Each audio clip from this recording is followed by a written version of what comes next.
15ই ফাল্গুন 1432, ইংরাজির 28শে ফেব্রুয়ারি 2026। বাংলা থিয়েটারের স্বর্ণযুগ মূলত তাঁরই অবদান। তিনি মহাকবি গিরিশচন্দ্র ঘোষ। তিনি সঙ্গীত স্রষ্টা, কবি, নাট্যকার, ঔপন্যাসিক, নাট্য পরিচালক ও মহান নট। 28শে ফেব্রুয়ারি 1844 কলকাতার বাগবাজার অঞ্চলে তাঁর জন্ম হয়। তাঁর রচিত নাটকগুলি হল রাবণবধ, সীতার বিদ্রোহ, পাণ্ডবের অজ্ঞাতবাস, চৈতন্য লীলা, বিল্বমঙ্গল ঠাকুর ইত্যাদি।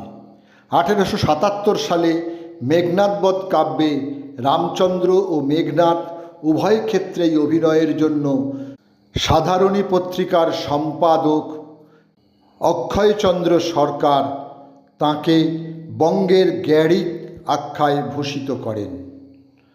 1936 সালের 28শে ফেব্রুয়ারি সুইজারল্যান্ডের লাসানায় যক্ষ্মায় আক্রান্ত হয়ে মারা যান কমলা নেহেরু। তিনি ছিলেন একজন স্বাধীনতা সংগ্রামী, যিনি ভারতীয় জাতীয় কংগ্রেসের নেতা ও ভারতের প্রথম প্রধানমন্ত্রী জওহরলাল নেহেরুর স্ত্রী এবং ইন্দিরা গান্ধীর মাতা। 1921-এ অসহযোগ আন্দোলনে তিনি যোগদান করেন এবং এলাহাবাদের নারীদের সংগঠিত করেন ও দোকানের বিদেশি কাপড় ও বিদেশি পানীয় বিক্রয়ের বিরুদ্ধে পিকেটিং করেন। 1922 ক্ষীরোদপ্রসাদের প্রতাপাদিত্য নাটকে নাম ভূমিকায় অভিনয় করেন। 1924 পাপের পরিণাম নামক নির্বাক চলচ্চিত্রে নায়কের ভূমিকায় অংশ নেয় নির্মলেন্দু লাহিড়ী। এরপর বঙ্গে বর্গী নাটকে ভাস্কর পণ্ডিত, গৈরিক পতাকায় শিবাজি, সিরাজউদ্দৌলা নাটকে সিরাজ, কণ্ঠহার ছায়াছবিতে মধু চাকরের ভূমিকায় তাঁর অভিনয় বিশেষ উল্লেখযোগ্য। 28শে ফেব্রুয়ারি 1950 কলকাতায় নির্মলেন্দু লাহিড়ী প্রয়াত হন।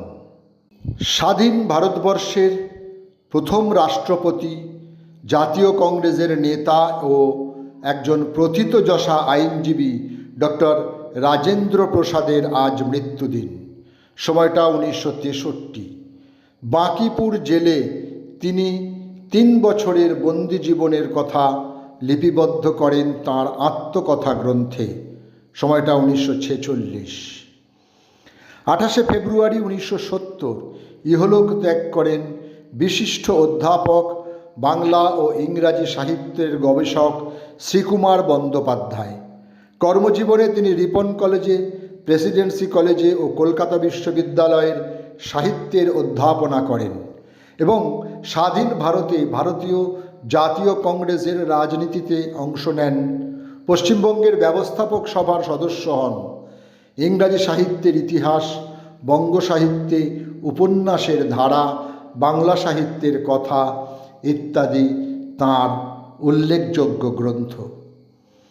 2010 সালে দোল পূর্ণিমার দিন আমাদের মায়া ত্যাগ করলেন বহুরূপীর গুরু কুমার রায়।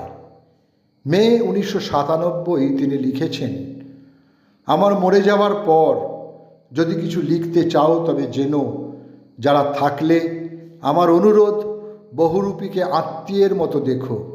লজ্জিত হয়েও নিজেদের নিষ্ঠাহীনতায় শৈথিল্য ধরা পড়লে তাকে কঠিন তিরস্কার করে প্রতিকার করো। আর যাদের প্রেরণা শক্তি নেই তাদের সম্পর্কে সাবধান। সকলকেই আমার আনত প্রণাম।